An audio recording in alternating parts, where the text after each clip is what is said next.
Thank you, Sister Jayanti, for giving Indus Age a time. I'm Rajesh, and welcome to Sydney. Is this your first trip to Sydney? Many times. Do you like the city compared to London? It's much, much warmer. Both ways in terms of climate, but also people, I think. Thank you. You inspired countless lives through Brahma Kumaris. How did your personal journey begin, and what drew you to this path?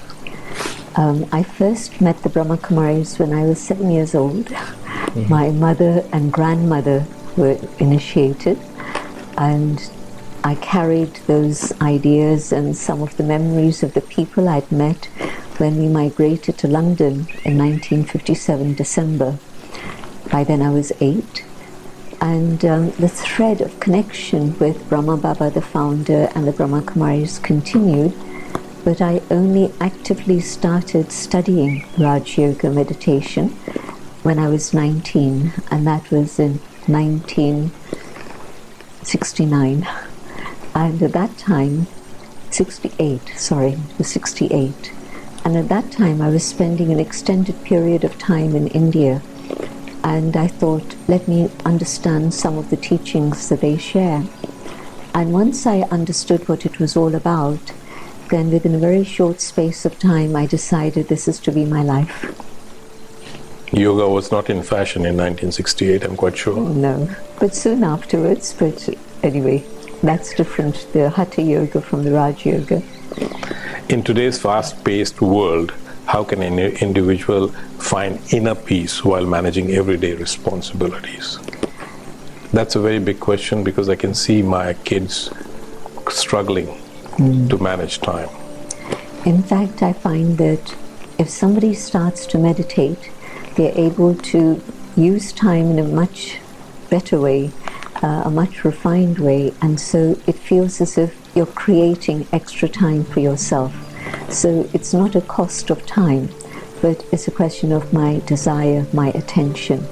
And so if I really am interested in the subject of peace, then the journey to go inwards is the only way to find peace. And once you're able to learn that within just a few hours, not all the time, but each day, an hour every day, and we do this online, of course, also now, but in person is much better. And having got those fundamental ideas in place, you can practice this at home, anywhere where you are, on your way to work. You can be sitting in the bus or tram or train and just focus inside, and you'll come to that awareness of inner peace. So it's actually a peace-saving device. Easier said than done to convince a young person to do that, especially when I'm looking at my 30-year-plus son and daughter. How do I convince them that this is the path and not the path they're going? Because inner peace is the most important, because mental health, inner peace gets you a good mental health, which is a challenge in today's world. It's very difficult to convince anyone, but the best way to attract somebody to follow a particular path is you. You're the advertisement. And when they see you being peaceful, and they know that earlier days you used to get a bit impatient or whatever it was, they see you being peaceful, able to smile even though there may be obstacles in the way, then they'll say, that's what I want for my own life. The Indian diaspora often navigate between cultural identities, which I can... what spiritual advice would you offer to those seeking balance between tradition and modern life? For me, this was the critical point that made me decide that this is what I want to do, because it shows you that your identity isn't related to either your age or the gender or the race of your body or even the religion of your body. Your identity is the spiritual identity, the inner being. And once you're aware of that, you're in touch with your inner core values: peace and love and truth and joy, purity. And these are things that are above tradition or modern. They are actually eternal qualities. And so in traditional times we would say that people were trying to find these, but even today People are still trying to find these. And yet these are the qualities within you. And so you don't find that there's a dichotomy anymore. You're being true to your own inner qualities. How can meditation be incorporated in daily life for those who feel don't have the time, including me? So, as I say, as you're traveling somewhere, you can meditate. But also, through the day, we have a system we call traffic control. And what that means is that every hour, on the hour, whether you set your watch or whether you set your phone somehow or another, it gives you a little signal. And at that moment, you just take 2 minutes, just 2 minutes to go inside, connect with the peace within, and you'll find that it's a huge refreshment and it recharges you for the next 58 minutes. And so anybody experimenting with traffic control, once they've understood the basic concepts of meditation, will find that it's very helpful, especially in terms of a busy lifestyle. I'll try this trick when I'm traveling to India next week. It's a 13-hour, 14-hour flight. Don't wait till next week. Okay. If you're not driving after this interview, I am. You're driving, then it's a little bit more challenging. But online, you can understand some of these concepts and use them immediately. It doesn't take years. Thank you for that. I'll definitely try that. How can, what role do the women play in spiritual leadership within Brahma Kumaris, and how has this shaped your experience? In 1937, Brahma Baba had a series of visions, 1936-37, spanning that time, and he saw a vision of a better world in which there was peace and harmony and love and truth. And he had a question, how to make this happen? And he then gradually understood that it would happen through spiritual education. And when he began to reflect further, he understood that to have a world of justice and equality, the inequality of men and women had to be resolved. And of course, this was in Sindh, which is today in Pakistan. And in Karachi, you would have noticed that women are still walking behind, and women don't walk alone. That's still a reality today there. And so he understood that this discrepancy in terms of equality had to be addressed. So he took affirmative action, and he decided that women, and mostly it was women who were coming, there were men also, but mostly women, he decided that women had to be given the role of teachers and leaders. And that policy continues till today. So in the constitution of the Brahma Kumaris, the heads of the organization always have to be women. And it's been a wonderful liberation for me, not just because of the role, but especially because of the teachings. When you come to the awareness of the soul, then you realize that the soul has a combination of masculine and feminine qualities. Courage, for example, we would normally say is a masculine quality.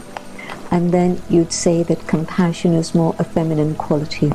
But with the awareness of soul, you realize that you have both aspects within you, and you're able to emerge them and use them in your life. The women who came at the beginning were really revolutionaries, and it was their courage, but of course it's also their compassion that allowed them to follow a spiritual path and become spiritual teachers. Sindh was a part of India before 1947. And if you look at the Indian mythology or Indian society, the religion has always given the women more power. And still in India today, we talk about women power and all that, and they are still being suppressed. What is the reason that society has changed so much that the olden times the women were given more power, and now we have lost that ideology and we have gone completely the opposite way? What is the reason you think the Indian society went through that way? I want to go a little bit historical. And this isn't legend, I believe it's a fact, that there's a period you call Satyug, the age of truth, Satyata.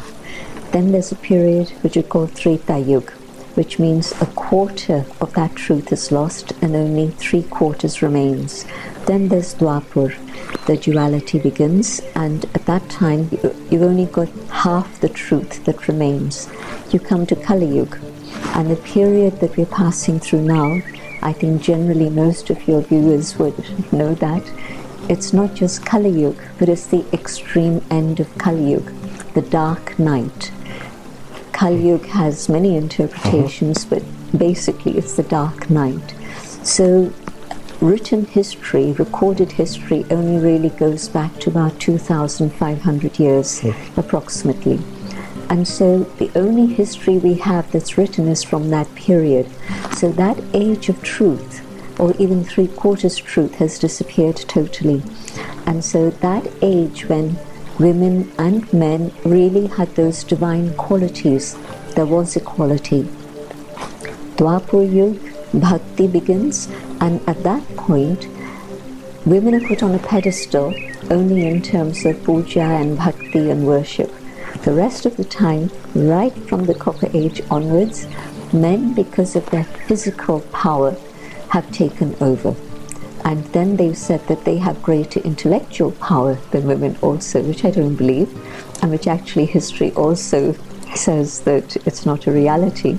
But because of physical power, they've really overtaken, and not just in India, across the world.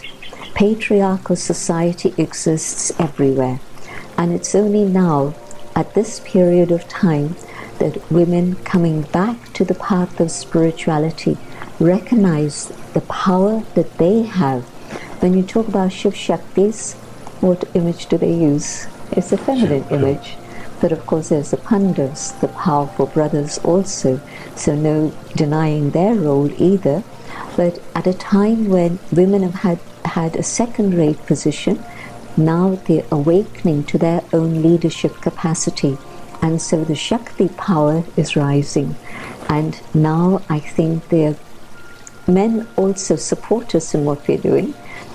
We have men and women in our organization, and some play a leading role, like Brother Charlie, who's here. He's the head of Australia activity. And then there are many sisters who support him also in that role. But the role of men and women can be equal.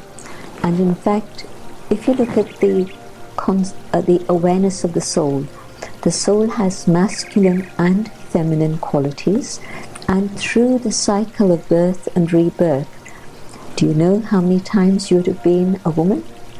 You don't know. And so definitely many times. And then the soul has gone through all those experiences of masculine and feminine and expressed those qualities at all times.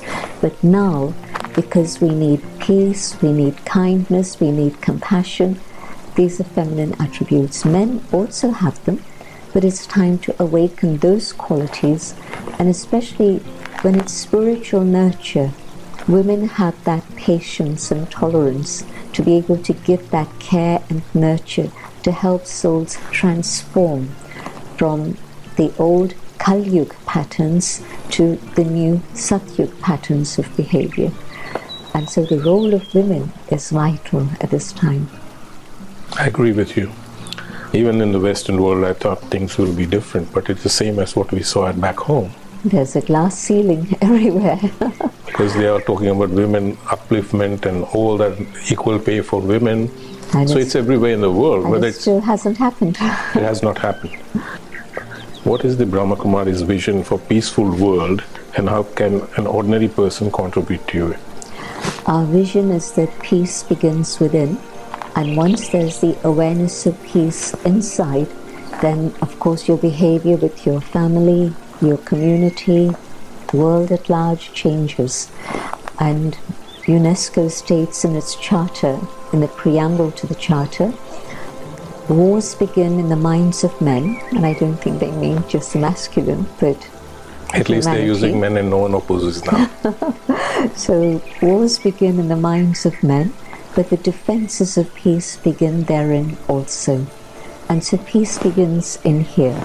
And this is what Raj Yoga teaches us, and Brahma Kumaris practice Raj Yoga meditation. So the intention is to have yoga not just when you sit down and meditate, but to be a karma yogi.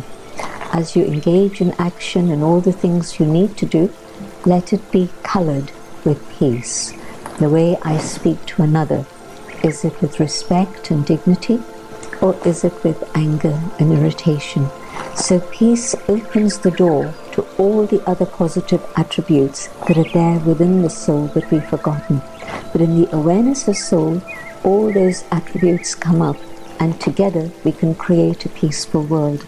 So every individual beginning their day with time for the self, 10 minutes, half an hour, longer, whatever it is they can. But if I spend 10 minutes each morning reflecting on soul and the Supreme Soul, Param Atma, the being of light, this image that we have here, that allows the soul to come back to its awareness of who I truly am and the relationship with the divine.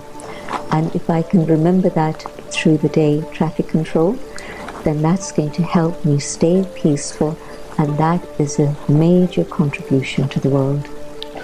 With so much of unrest globally, what is your message to people who feel overwhelmed or disillusioned? Because you see war is happening everywhere. People are talking about. So what do you think? What message you want to give to people? The original religion, the Swadharma of Atma, is Shanti. We have that statement in the Gita. Atma ka Swadharam hai Shanti. So we've moved away from the Swadharam into other things, the exterior. And all we have to do is come back to the inner awareness of who I am, my true Swadharma of peace. And I think these concepts will spread very widely across the world in a very short space of time. Media can help beautifully in sharing this message with everyone. And if even a powerful minority reaches a critical mass, the majority will accept these ideas. You've spoken you are an active member of UN, and you've spoken about spirituality and other things. How do you bring ancient wisdom to global conversation and peace and sustainability? Peace, like I explained to you, the UN already talked about in UNESCO as peace and war beginning inside. So you start with inner peace. Sustainability, you see, I have a question. What is it that has created the destruction of the environment? It's consumerism and materialism. Human greed has created the situation. How do you resolve it? Not by laws, not by rules, not by banning things. You have to change the inner spirit. And while I'm discontent, I think buy this, do this, go here, do that is going to bring me contentment. Not true. When I go on the inner journey and I find the happiness and peace inside myself, there's nothing I want to buy. Literally, there's nothing more that I'm going to be part of in terms of materialism or consumerism. What I need, yes, I need that, but most of it is thrown away. You know, the shopping baskets of people is this big, and the amount of waste they dispose of, even food, is this much. That's the reality in most cities today. And so, can I go inside and find that happiness and joy and peace within? Then it's not by buying things or accumulating things that I'm going to find happiness. It's there within me. And so immediately my lifestyle changes, and there's simplicity, and I'm able to be part of a community that's helping sustain life rather than destroying. Thank you, Sister Jayanti. Thank you very much for the time. I think we got a signal that we have to finish, but it was a privilege talking to you. I'd like to suggest 2 more minutes. Yep. And in 2 minutes, I think you can get the concepts of meditation in a practical experience. Right? Sit back, relax, both feet on the ground, and you can either close your eyes or leave your eyes open. For viewers, it's easier. Focus your eyes on this point of light. Should I focus? It's a bit awkward for you, it's okay. And I'll speak out my own thoughts and invite you to practice those ideas within.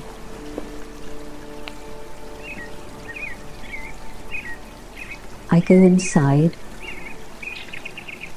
I see myself, the inner being, the being of light, in the center of the forehead. In this awareness, my thoughts are calmer, slower,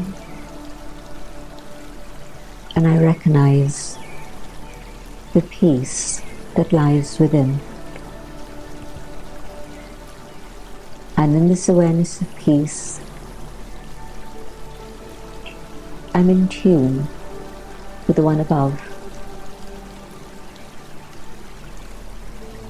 the being who is the source, the supreme light, Param Atma,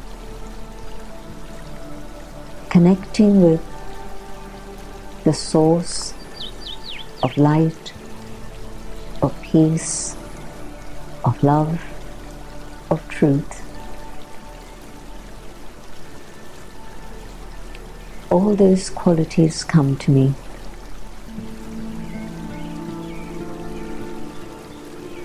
And I am recharged. The qualities from the source reach the soul. And as I draw these qualities within myself, I am fulfilled and content.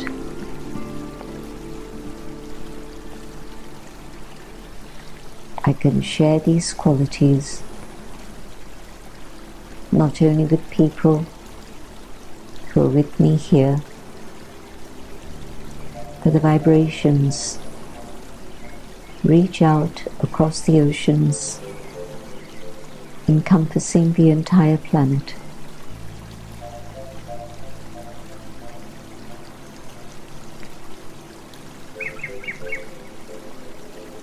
I come back to the awareness of the physical dimension,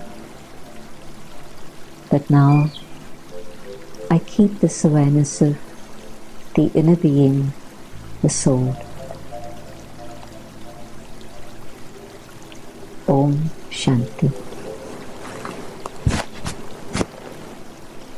This is the second time in my life. I was in Sri Sri's function in ICC in Sydney, and he was doing a similar thing. I slept for half an hour. There were 4,000 or 8,000 people there, and I slept. He was doing up chanting like what you did today, and I slept. That was my first time I could concentrate without thinking anything else, and I slept. And today was the second time. I was a bit conscious of the camera, but I was almost in that state. Thank you very much. Can I get this recording somewhere on YouTube where I can practice at home? Yes, definitely. I'll give you one particular website, just-a-minute. Just a minute. Very easy. Connect with that and it'll give you 2-minute, 5-minute, 10-minute meditations. I think I need it. Thank you very much, Sister Jayanti. Thank you very much for your time. Thank you for coming. Thank you. Shanti. Om Shanti. Australia's first Indian magazine to have a national reach, Indus Age is the largest circulated South Asian magazine in Australia with 5 simultaneous editions, 55,000 copies printed monthly, 220,000 readers, largest network of clients, undisputed leader in community news. Indus Age is circulated in Sydney, Melbourne, Adelaide, Brisbane and Perth to over 525 outlets. Grab your copy now to get the latest on the community, news from India, Bollywood, music and much more. For more info, log on to www.indusage.com.au.